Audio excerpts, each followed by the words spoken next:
Nothing irritated the Western newspaper editor more than people back east saying, what kind of crazy person would go out west?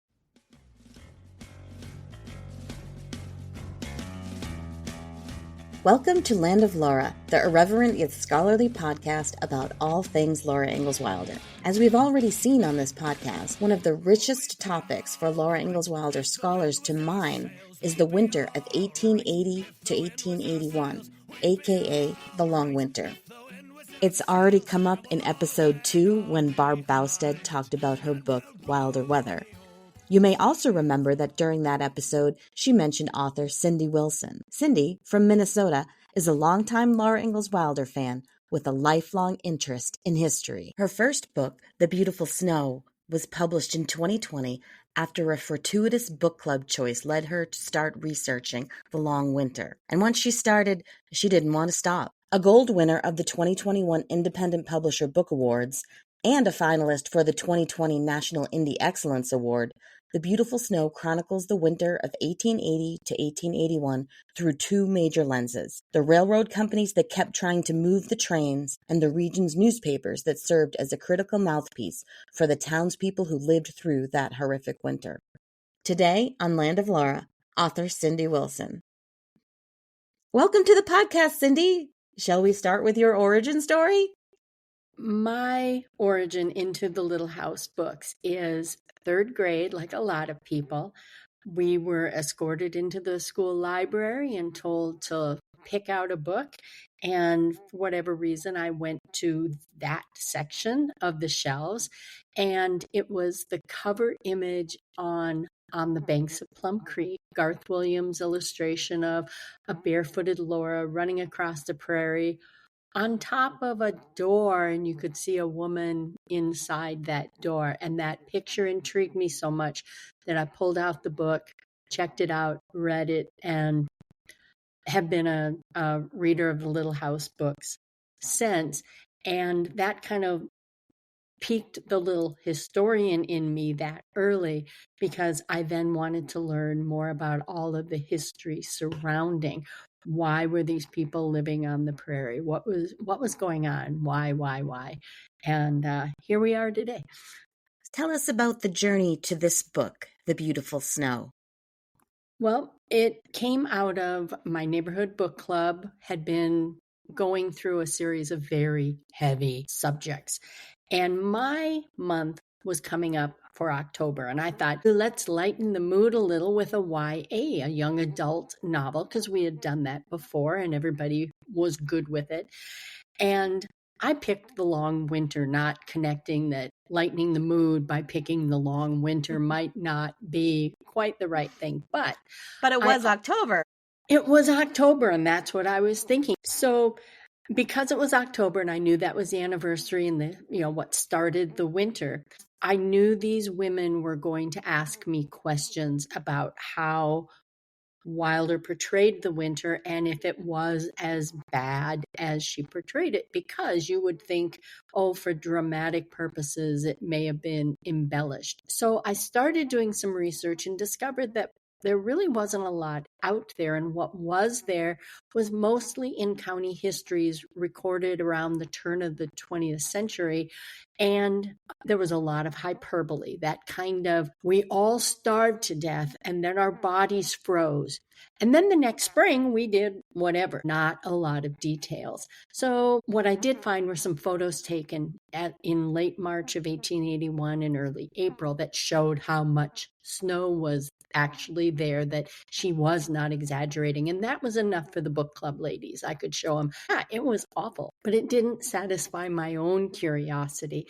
So I started digging and ended up in the newspaper record that still exists for the region most heavily impacted by the storms, and started reading articles. And as I found things, I'd share them with some friends. And one of them said, you need to write this book because we want to read this book.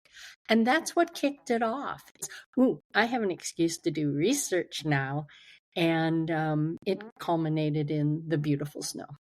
The Beautiful Snow was published on February 7th, 2020. If that sounds familiar, it is, of Sure course, does. right at the very beginning of the pandemic. It's also So Laura's birthday. it's Laura's birthday, which is why that date was chosen. The publisher said, oh, that is the date. We've got to go with that. And I had all these speaking engagements lined up. And of course, I got to do one or two, and then everything changed. But the good thing that came out of all that is Zoom. So I have been able to give talks all over the country that I would not have been able to do if Zoom hadn't happened. So that's kind of the book's origin story. It kind of blossomed out of adversity. Yeah. Small favors from the pandemic. Mm-hmm.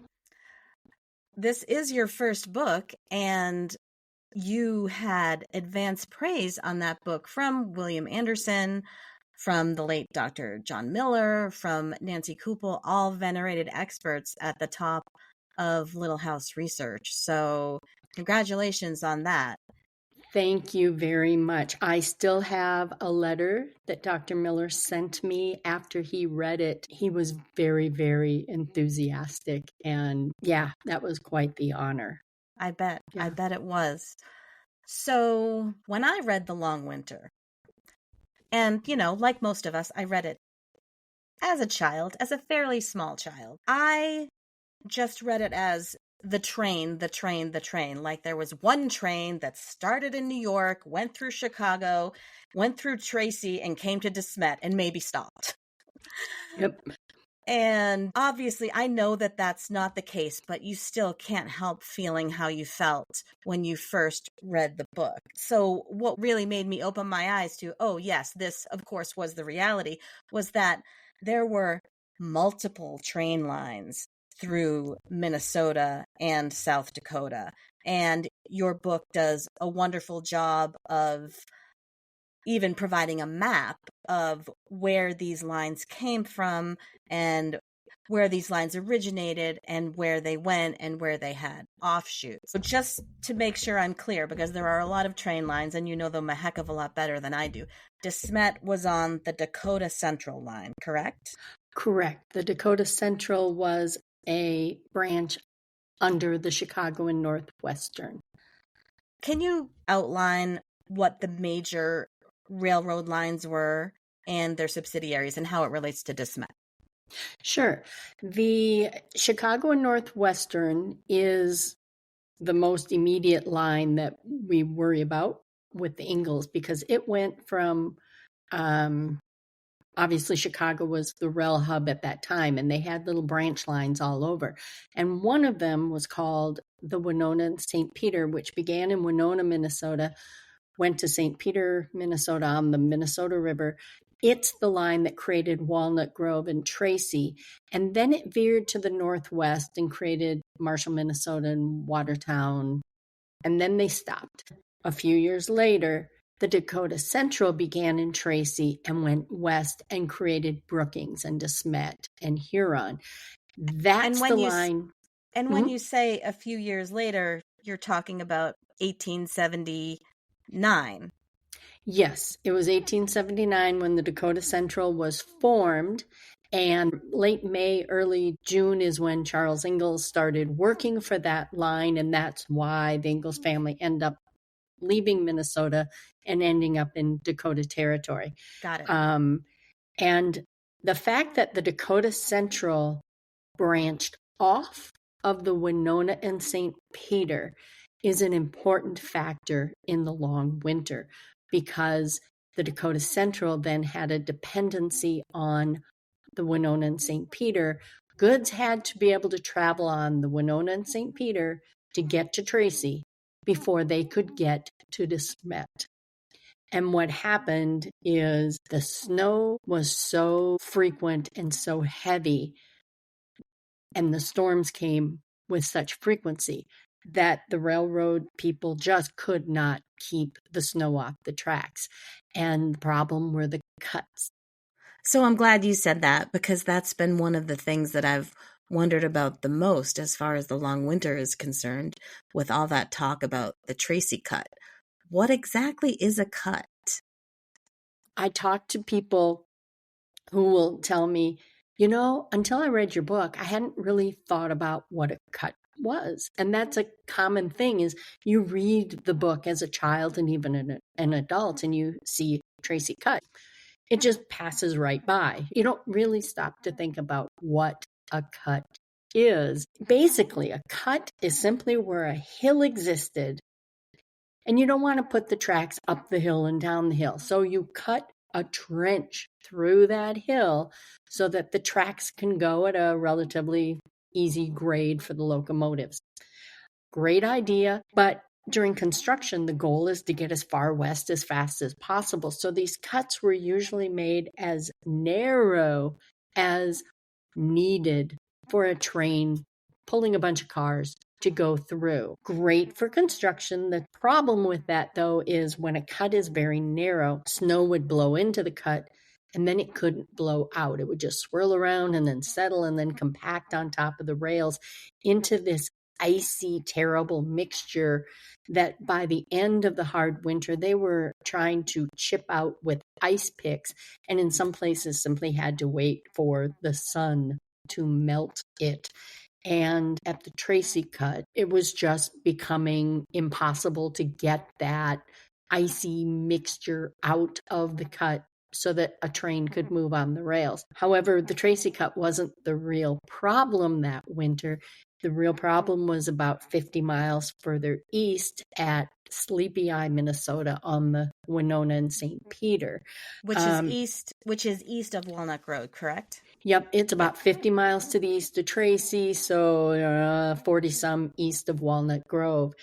So goods couldn't reach Tracy in order to get to De Smet.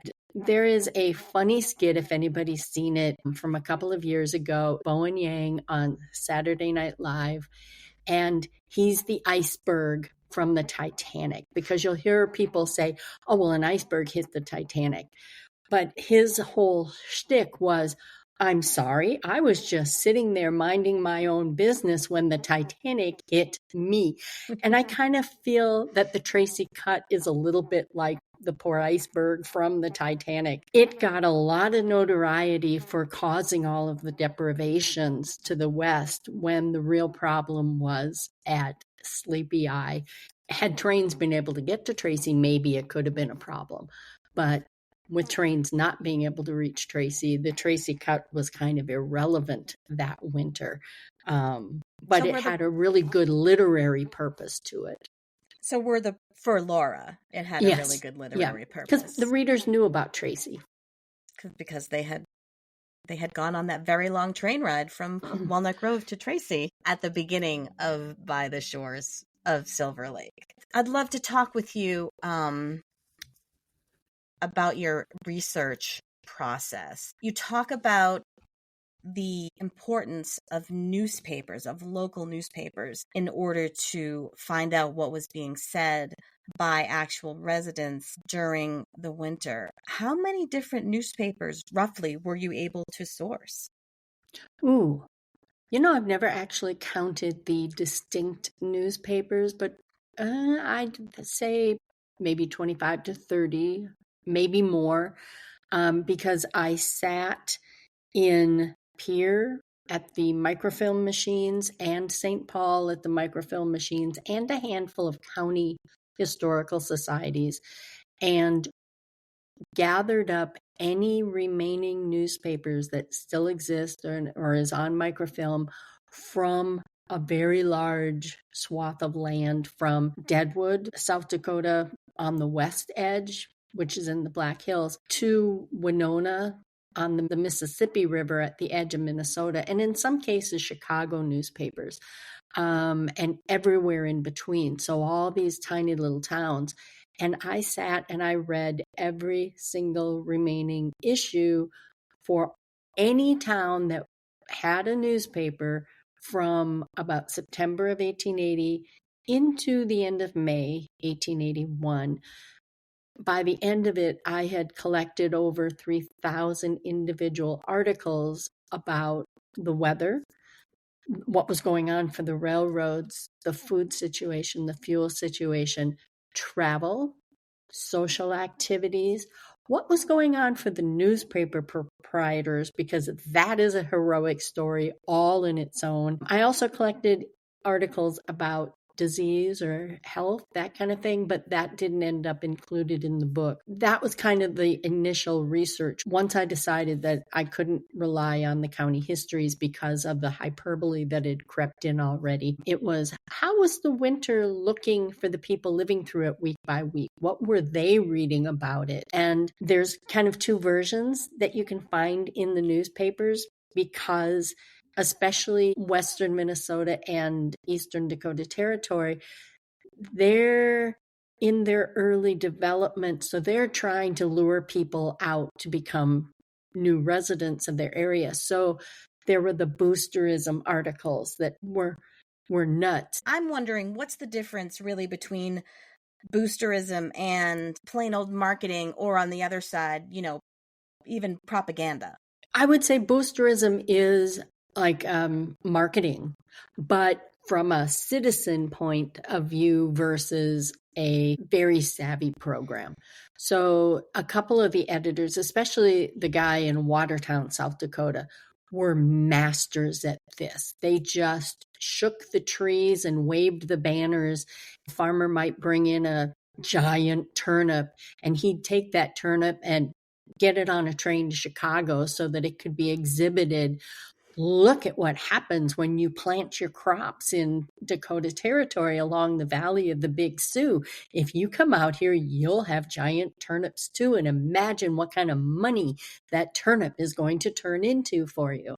So it was savvy. It was sometimes dubious, because there were incident or evidence over the course of the winter that would just make me laugh as I would read them, because there was that Western attitude versus Eastern attitude, which we see in Wilder's novels.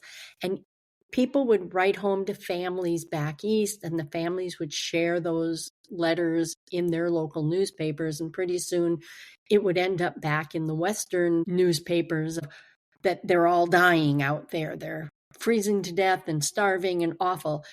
Nothing irritated the Western newspaper editor more than people back east saying, what kind of crazy person would go out west? Because look at what's happening.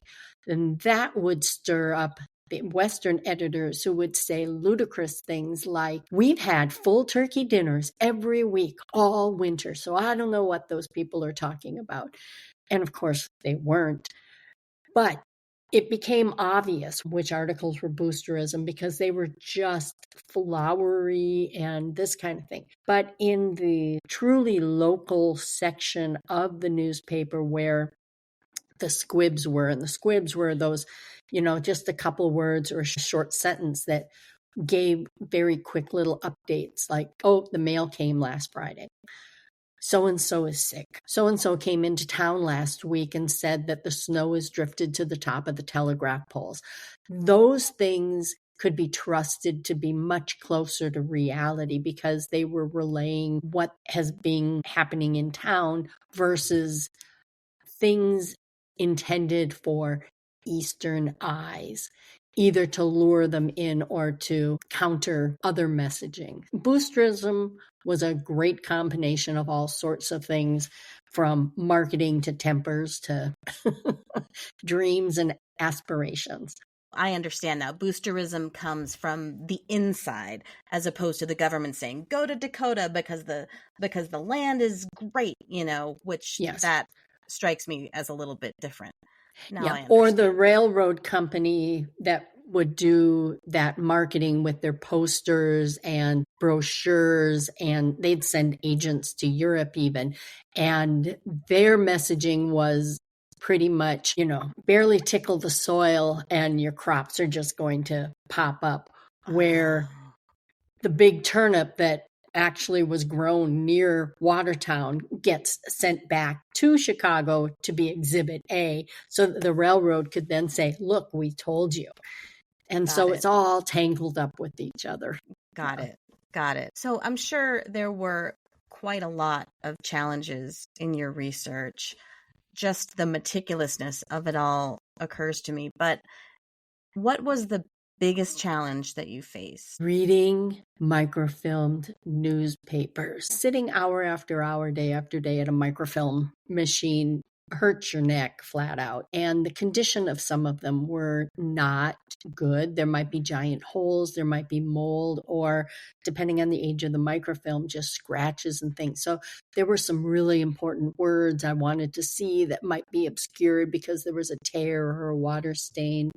What was something that surprised you in that research?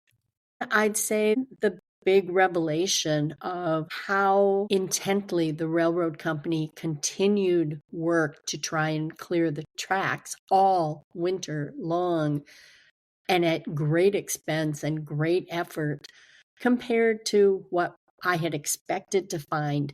Everything else fell right in line. I had to kind of step away from it because I knew the long winter was fictional, but I still thought, okay, everything's going to line up and everything's going to be okay.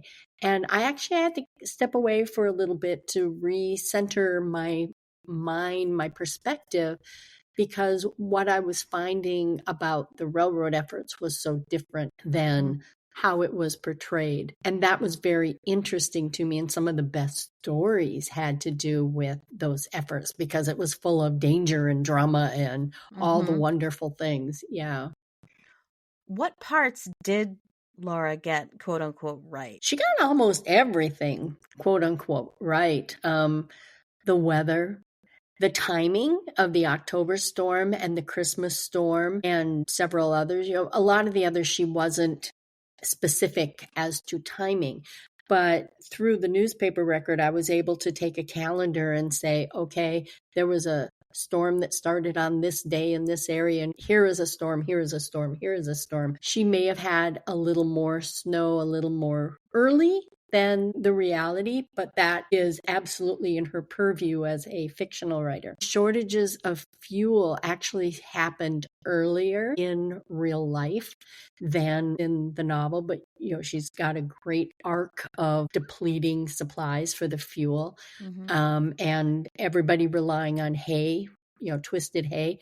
But even with all of that, I think we would all still tend to think she had to have been exaggerating about the snow amounts if we didn't have that series of photographs taken late March, early April by a photography firm out in Winona who sent a photographer west, and he spent a couple of weeks along several of the rail lines, including the Winona and St. Peter, and captured amazing photographs that look worse than what you would picture in your head after reading The Long Winter. And those photographs are included in your book?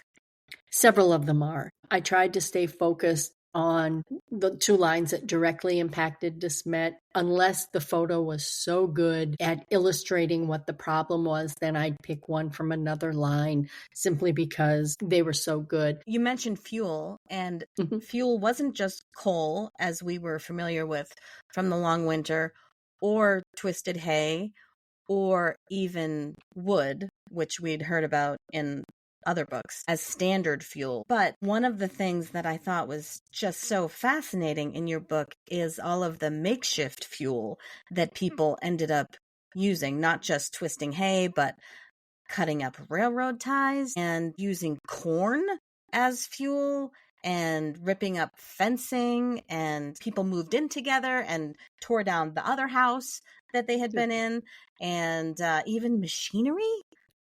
Yes, anything that would burn. And yeah, so the amount of railroad infrastructure that was torn up. After the October storm, the agent in De Smet was authorized to give away coal for free by the railroad company. They said, just give it away, help these people out. And then as that depleted, it became very common. There were a lot of articles across the whole region of the ties being pulled up from beneath the tracks, especially in side tracks in the rail yards in a given town, or sidings between towns that would allow one train to pull over so that another one could pass. those sidings, the ties got pulled up, trestles got pulled up, bridges got, sawed up. And in one town, they pulled down their wooden water tower to burn that. And at the end of the winter, the railroads didn't try and go after reparations. They just moved forward because they knew this was necessary. But that act also delayed the trains getting back into these towns because you had to make sure your bridge was stable before you tried to pull your locomotive over it. But it was an important source of fuel and corn. In fact, some of the locomotives, in order to keep work trains running with plows and shoveling crews, they were also burning wood. They were also burning ties. They had to keep those locomotives running when fuel was running low for everybody. And wasn't there a big pile of, gosh, I think it was fuel, although I can't remember what kind of fuel it was, that just disappeared and people looked the other way? You know what I'm talking about? Yes, I think it was a big pile of coal. And it just kind of disappeared one night, and the newspaper editor just made a sly little remark about, "Oh, shame on you people, wherever might it have gone?" That was part of it. If people could find fuel, it was put to use in some way. And there were notations, like you said, of houses where multiple families moved into one home so that they could dismantle the other. Now, these weren't grand Victorians. They were shanty type things, but still, if they could do something to get fuel, they had to. Something else that Laura seems to have gotten pretty correct is that a blizzard happened where they could simply build tunnels to go where they went. And did I see something about somebody creating an outdoor saloon? Yes, that happened in New Ulm, Minnesota, which is known for its breweries since well before the Ingalls stopped there on their way to Walnut Grove. It remains a very German-centered town, and a proprietor on Main Street in downtown New Ulm took advantage of one of those drifts and turned them into an outdoor saloon, which was enough of a novelty that it drew extra customers. So, And made the paper. Speaking of the papers, you talk about the absolute importance of newspapers and how getting the news out was perhaps just as significant a challenge as getting access to food and fuel. But the trains even affected the ability to put the news out. Can you talk about that a little? This actually turned out to be my favorite overarching storyline in the whole winter because of the creativity employed by these various proprietors. So, like you said, after food and fuel, news from the outside world to break that isolation, something to read, became as important to people's mental health as the food and the fuel were to their physical well-being. And the various proprietors, just about every town had a newspaper. They took their job seriously about trying to get the news out. But with the trains not running, the paper to print the news started dwindling. As newsprint became more sparse, they might print a half sheet, just whatever absolute essentials they needed to get out. But as that started dwindling, then they'd go to the town butcher and say, "Hey, we need your paper." And the butcher would hand it over. And in one town, I think it was Pipestone, Minnesota, the butcher there went out and collected sticks, sharpened them into skewers. And the newspaper noted that you'd see people walking up and down Main Street holding, like a roast on a stick as they were taking their roast home, because that's how they could transport the meat from the butchers. Meat parasols. And I think, and that story intrigued me so much that I had the book's illustrator use that to create the heading graphic for the March chapter, because that's when Pipestone said there's people walking up and down the street with little meat parasols all the time now, because the newspapers were using the paper the butchers used to wrap the meat. When that ran out, they started doing things like handkerchiefs. People would bring in shirts and they'd print on the shirt so that they'd have something to read. Wallpaper. The backside of that would get used to create newspapers. In one case, they only printed on one side of a piece of paper because they had so little to say, and then they sent it out into the world, including other newspaper proprietors. And then a few weeks later, that came back to them, and on the blank side was another newspaper who had made use of that to redistribute. So completely different news, completely different place, completely different weeks apart. Absolutely. Sort of like how Laura Ingalls Wilder would grab a scrap of paper off of her pile and write on the back side. So when you go into the archives to look at something, one side might have a letter, the other side might have a map. That's what was happening with these newspapers. I gave a talk in downtown Sioux Falls at the old courthouse building. It's this beautiful, grand Victorian pink pipestone rock building. And their archives include samples of newspapers from the hard winter, printed on wallpaper, printed on handkerchiefs, printed on tiny pieces of paper, whatever people could get their hands on. So they dug around and created a special display case that they wheeled out. So during the talk, I could point to them and then people could look at it at the end of the talk and see the creativity that these newspaper proprietors put into getting the news to people so that they'd have, one, information, and two, not feel so isolated. And then my favorite thing is at the very, very, very end of the winter, there was a brand new newspaper that formed in Bird Island, Minnesota, called The Blizzard. It formed at the very end of the hard winter, gave itself the name The Blizzard. I think it only lasted for a year, but I thought that was a pretty fun little anecdote from the whole thing, too. Just so I understand this, I'm a resident in small town Minnesota or South Dakota, and I want a newspaper. Do I then raid my own house to find something that I can bring to the newspaper office so they can print it and then I leave with it? That happened sometimes. In fact, in one issue, it would say, if you want the news next week, bring me something and I will print on it. That's how a shirt ended up, or a handkerchief ended up printed. Wow. If you wanted the news, you had to, in some cases, provide something for it to be printed on. I feel like there's a lesson in that for today about the value of local news and how nothing of value should be free, but I'll let that go.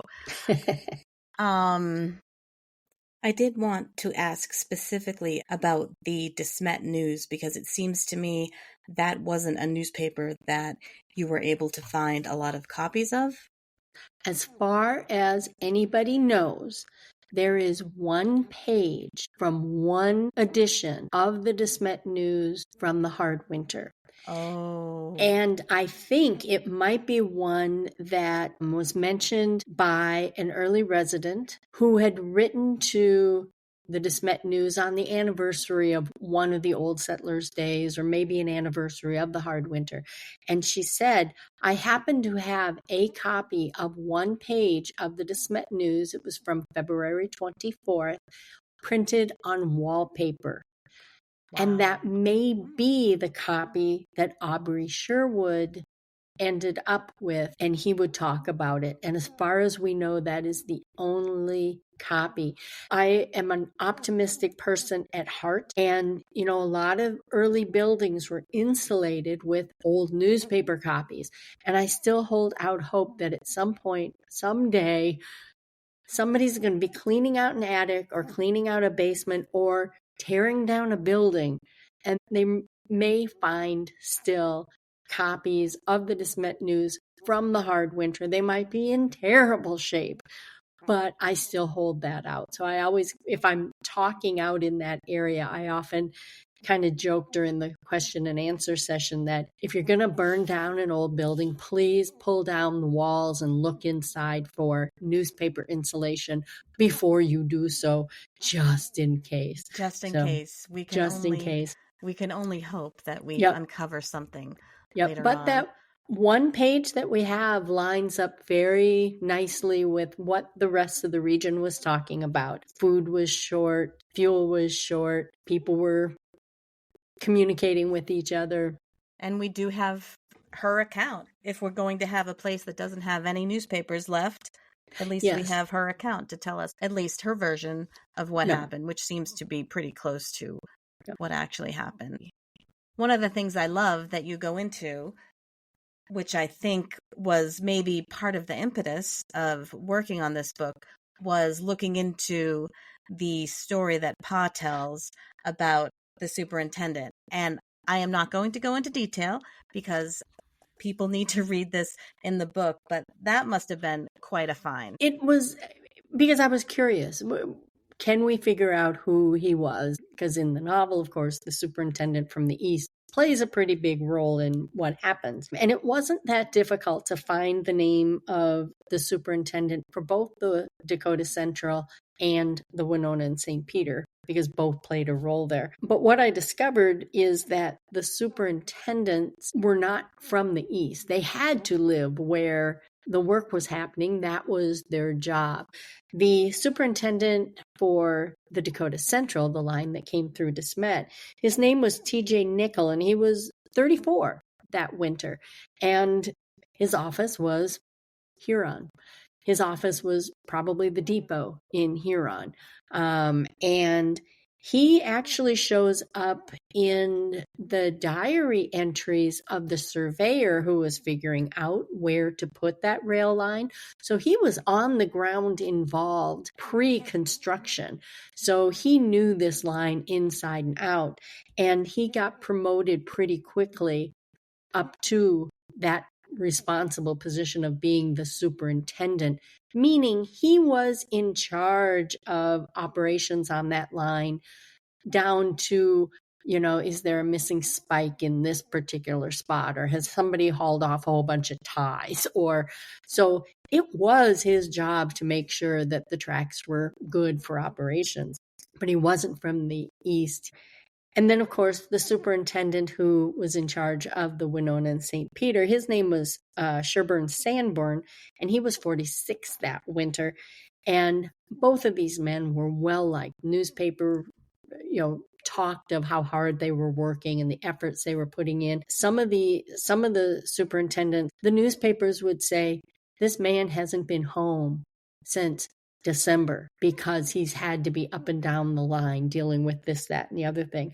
So it was kind of fun to humanize that role and think about the amount of work and responsibility and frustration that it had to have been, because just like in the novel, every time a storm came through, they pretty much had to start over. The storms were just faster than all the shoveling crews and plows they could throw at it. It was just the reality, but they kept it up and kept trying. Part of your research in this book led to your next book. Can you tell us about that? Yeah, I became curious where the surveyor and his crew were when the first blizzard of the hard winter hit. That was kind of my focus. So I tracked him down, tracked down his records, went to where they're kept and read them, and they were fascinating. They were so good. But all I really wanted to do was know, where were they and were they impacted? Did that storm hit where they were? And it turns out they did. But I kept thinking what I read in those diaries was such an amazing story that when snow got out in the world and all of that was happening and people were asking various questions, in the back of my mind, I kept thinking, the surveyor's story is so good. It has to come to life. And it did. It was published about a year and a half ago, and it's more of a Lewis and Clark kind of adventure story. It is not about surveying. It's what they experienced while they happened to be surveying. But it puts some context on why the Ingalls left Walnut Grove and ended up in Dakota Territory. Those early glimpses in the diary were so fascinating that I made them the focus of another book. And this book is called We Suffered Much, and it covers 1879 to 1881.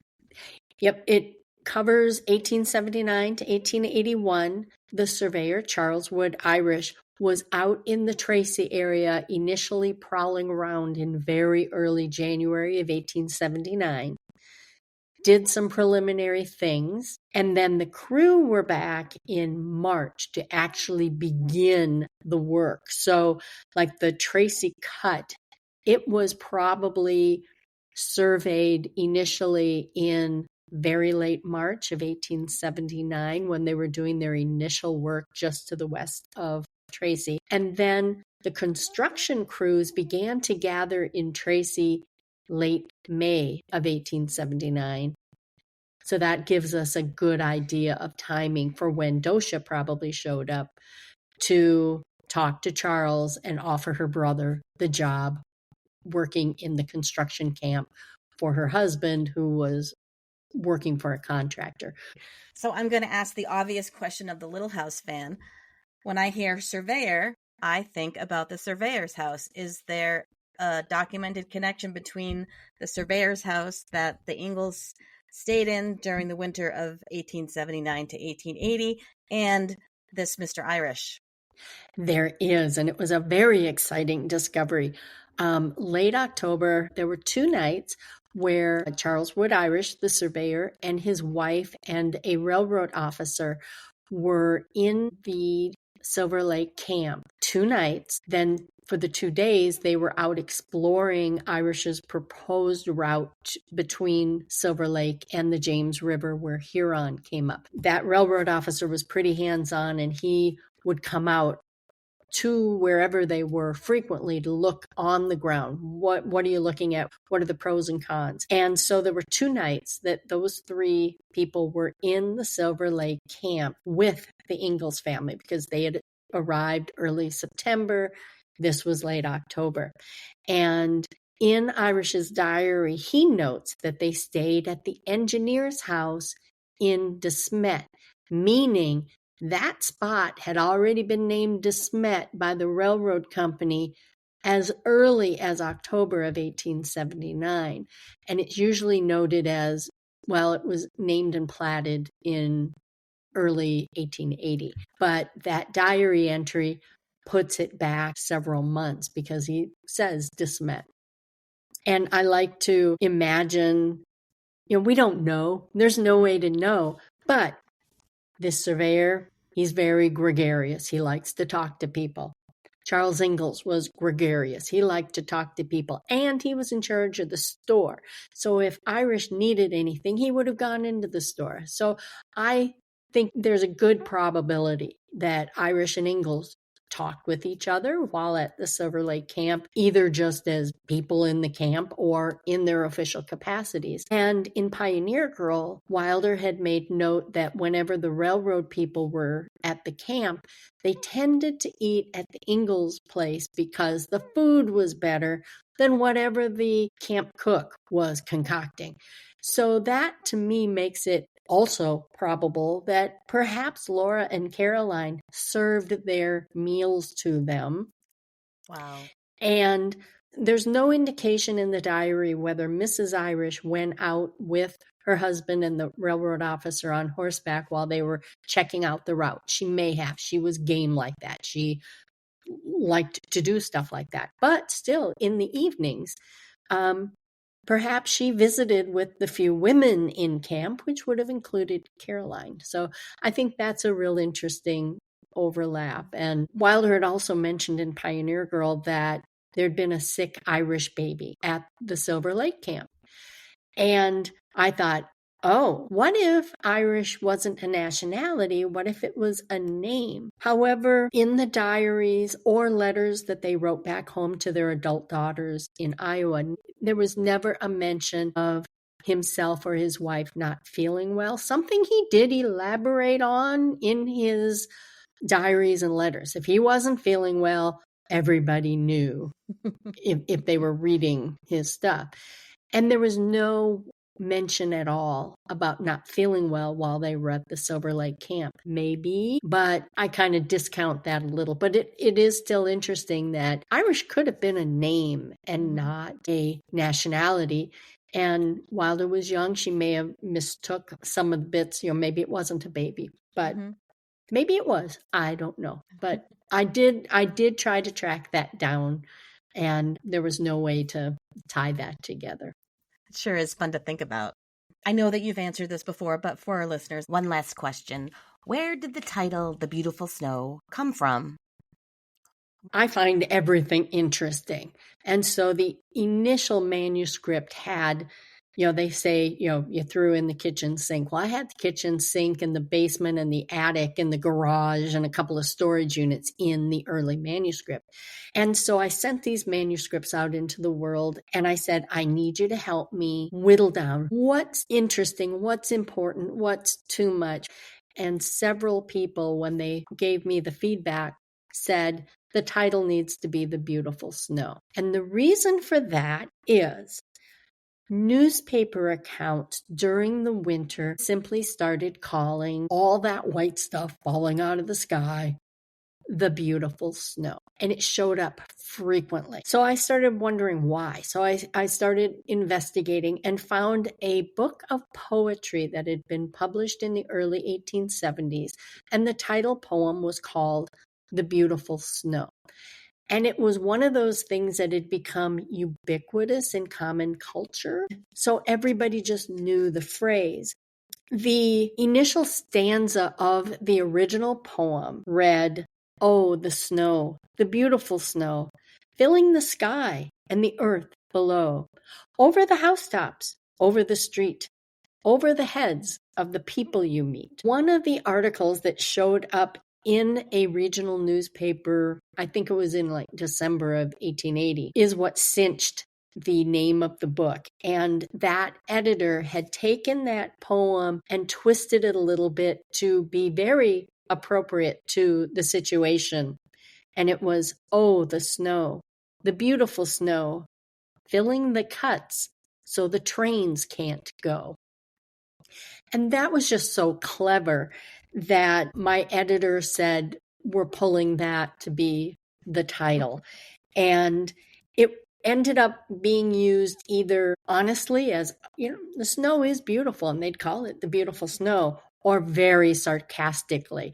Like one of the newspaper editors had said something along the lines in one of their late editions was, one of the consequences of the delayed mails was that they didn't need to deal with all of the correspondents that were sending in their original poems about the beautiful, because they were fed up with the beautiful and didn't want to read any more poetry about the beautiful.